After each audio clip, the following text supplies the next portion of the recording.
much into the particulars of this story, but I'll run down the basics. Minnesota Archbishop John Neested claims that Satan is behind gay marriage, condoms, and pornography. He made this claim last week, or I guess now a couple weeks ago, at a conference, at the Napa Institute conference on August 2nd, so almost way over a month ago.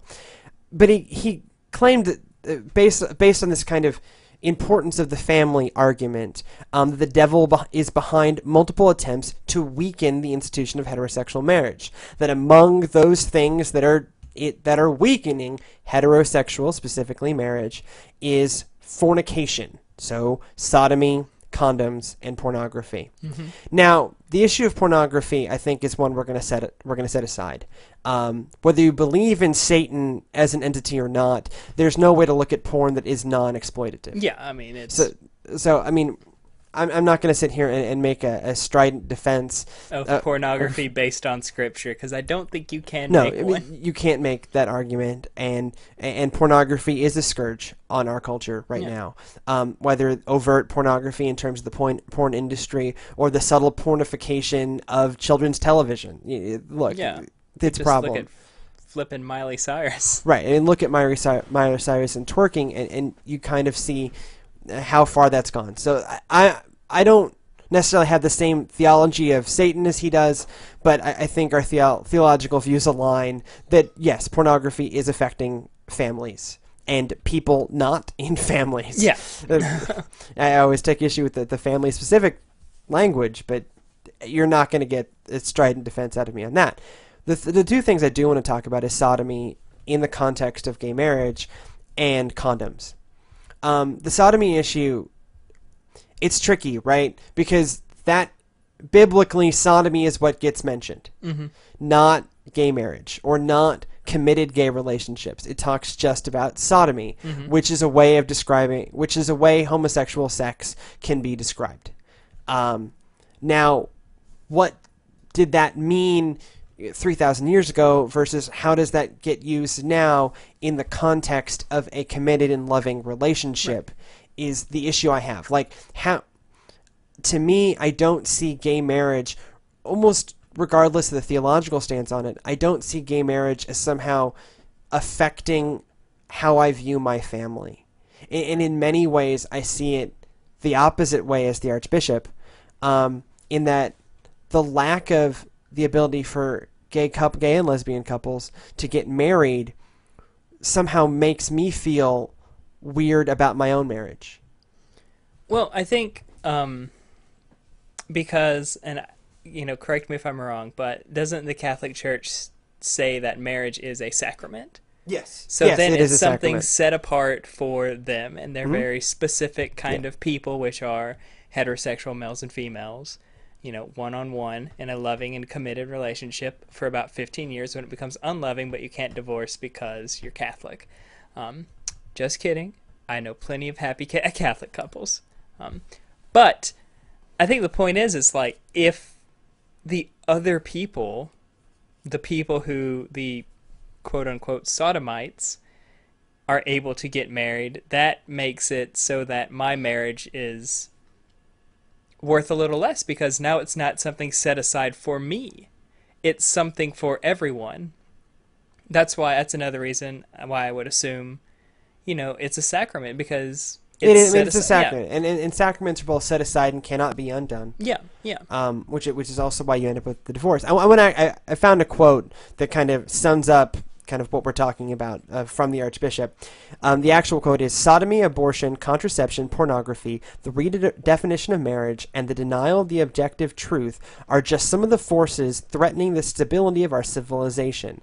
The source of these mechanisms is none other than the father of lies. Satan knows all too well the value that the family contributes to the fabric and good of a solid society, as well as the future work of God on earth."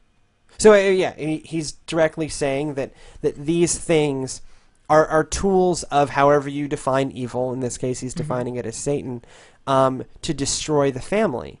And two of these in particular, three, call into question abortion as well, but the Catholic Church is consistent in their stance on abortion. Yeah. And also they back it up with money for unwed mothers and They say adoptions. it's wrong, and they do it right. You know, I have a lot of disagreements on how the Catholic Church handles sexual and reproductive health, but how they treat women, you know, teenage mothers with pregnancy, you know, during their pregnancy is admirable. And, very much so. And so we're talking here about sodomy and contraception.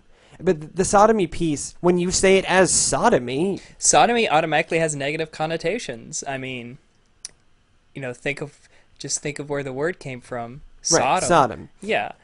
Even though that was the sin of inhospitality, but that's beside the point. But it's a word that comes out of there. It's a negative connotation, so anything you say and you call it something with that negative connotation, you're going to automatically demonize it. You could say, you know, kittens are sodomy. They're not really. Right. But it's just... The biology of kittens... The biology of kittens is not sodomaic. But it's using a deliberately provocative word. A deliberately provocative word. And it's, in fact, you know, the Supreme Court, about, what was it, a decade or ago, struck down sodomy laws. It was during the Bush administration. Yeah. It was specifically a case about Texas, my home state. Yeehaw. It was one of those really scary days in the Supreme Court where they struck down sodomy laws and they struck down assault weapon bans on the same day. Yep. And there was some weird part of me that was like, oh, God. God help us all. When you use that word, it's deliberately provocative language. There are plenty of provocative words that we can use for heterosexual sex that I would have to bleep out, and so I'm not going to. But we have plenty of words based on the Anglo-Saxon that we consider crass to refer to heterosexual lovemaking. Yeah. And so when you say sodomy, it creates this instantly sinful word. But when you talk about lovemaking between a committed, married, or life-committed partnership of two consenting and loving adults, I just think we're in a different place. The language, like, if you watch TV, you'll hear heterosexual sex called making love, all that stuff. And when it comes to the other side, it's always like gay sex or, you know, other things that are a bit too crass for me to say on here. But, I mean, just in the way they're represented in pop culture, you know, you never hear about a loving, committed homosexual relationship where they, you know, make love. Yeah, and it's somewhat that kind of stereotype of the slutty gay man. Exactly. Right, that there's this slutty man, promiscuous gay man. It is this idea in culture that all gay men are just running around having random sex with other... Well, that's the reason that they're going to destroy heterosexual marriage, is because, you know, you leave your window open, next thing you know, pop, there's a gay man in there. Right, and so... look, there are promiscuous gay men, just like there are promiscuous straight men too. You know, there are promiscuous all types of people. Yeah. That's not the point. But there's the stereotype that that's what all gay men are. That all gay men are super flamboyant. Some are, absolutely. Yeah. Some straight men are super flamboyant. Deal with it. But there is this image of the slutty, promiscuous, run around, have sex gay man. And so when you use sodomy, you think of that is this kind of slutty, sinful thing. But when you're talking about a committed relationship, how can I say that a gay couple's any more or less committed than Sydney and I are? Like, what gives me the right to draw that line?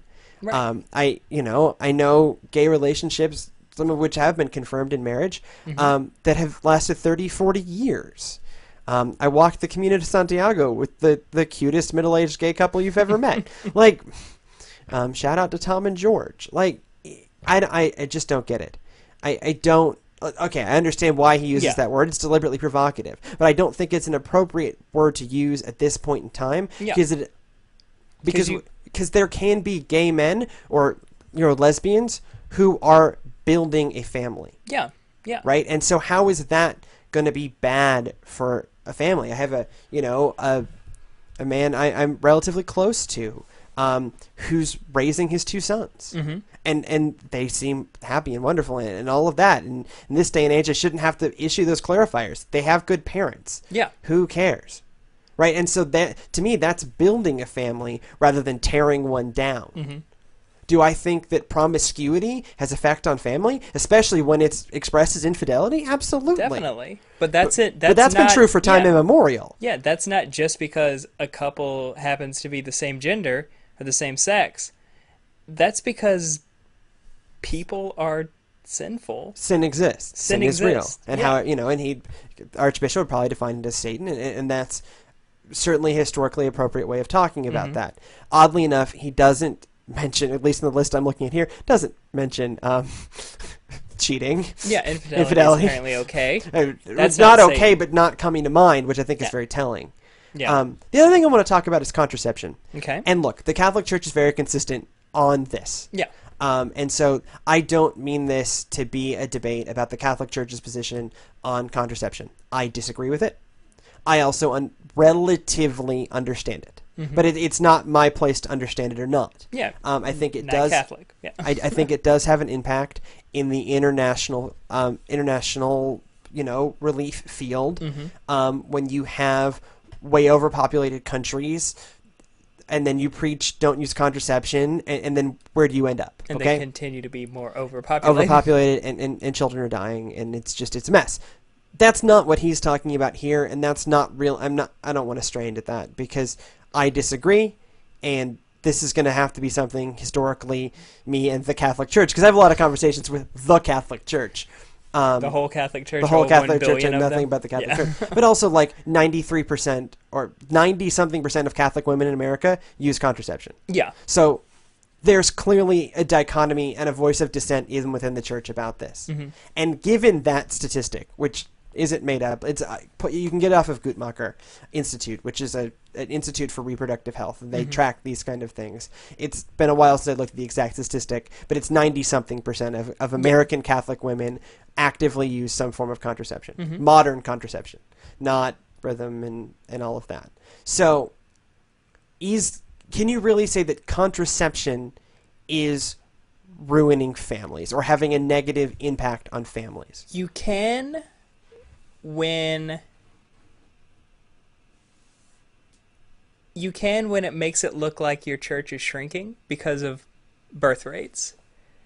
I mean, as the only justification I can give for that is to say, there's a movement in some churches called Quiverful, I think. Yeah. I mean, that's the best known example of the Quiverful movement is the Duggar family. They're not Catholic. 400 kids and 19 kids and counting, which happens to be one of my favorite shows. Kids. Actually, it's kind of embarrassing, but I love Jackson Duggar.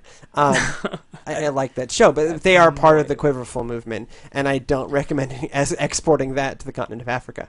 No, but I mean, when you can have a philosophy that says that in order to be a good Christian, you need to have children so that you can raise them up in the faith to defeat Satan, to defeat the ills of the world, then contraception is definitely a bad thing. And if you define sex as solely for the purpose procreation, which I understand to be the Catholic position on this, then it is theologically consistent. But I disagree. And certainly to call it out in such a way as one of the ills that's destroying the family, considering when so many of your own adherents are practicing some form of modern contraception. Right. I think there are bigger things. I guess fundamentally what I disagree with is the list. Some of the lists are theologies of the Catholic Church that I disagree with, and I connect a lot with many aspects of the Catholic Church, including a lot of Catholic spirituality. Is a great deep meaning for me. Read Catholic Social Thought. Read Vatican II. It's it's wonderful about workers' rights and I've walked the Camino de Santiago twice, and I'm planning another walk on it. So this is not me on an anti-Catholic rant. No, but it's just when someone in your church, and if the Methodists do this, we definitely will call them out, and Bishop Eddie Fox, and another story, alumni of the year or whatever. Yeah. I should have won that. It's all politics. Next year. Actually is all politics. Anywho, but when you make a list and saying these are the ills that are destroying the family, and you don't put in, like, I mean, let's be honest, addiction, gambling addiction, alcoholism, drug addiction, domestic violence. No, infidelity. No, that's only what, those people do. That's, Kathleen a few shows ago put it best. That's not my sin. Yeah, and these are, these are the headline grabbers. These are the ones that, you can go on a crusade about. But if you go on a crusade about infidelity, you're going to hit real close to home. Yeah. Like, or if you go on a crusade about domestic violence, you're going to hit real close to home. Addiction. There are addicted people in every congregation in this country. And it doesn't matter what they're addicted to. They're addicted. And it could even be an addiction to pornography. Yeah. Which is, which is a very real addiction for some people. Mm-hmm. But I just, these are not, if you think Satan is combating on a war against the family, and his theology leaves plenty of room for that. Yeah. These are not, I wouldn't have these as my top Your 5. top lists. No. This is not, how two gay men or how two lesbians approach each other is not destroying my family. Mm-mm. In fact, we're trying to destroy theirs by the positions that get taken. Yeah. This is not... Contraception is certainly making families smaller. Yes, absolutely. But it's also making families sustainable. And also giving women some choice. Yeah. Over when they want to be pregnant. Right. And letting, more work outside the home be done by women. And there's any number of consequences of smaller family size. Mm-hmm.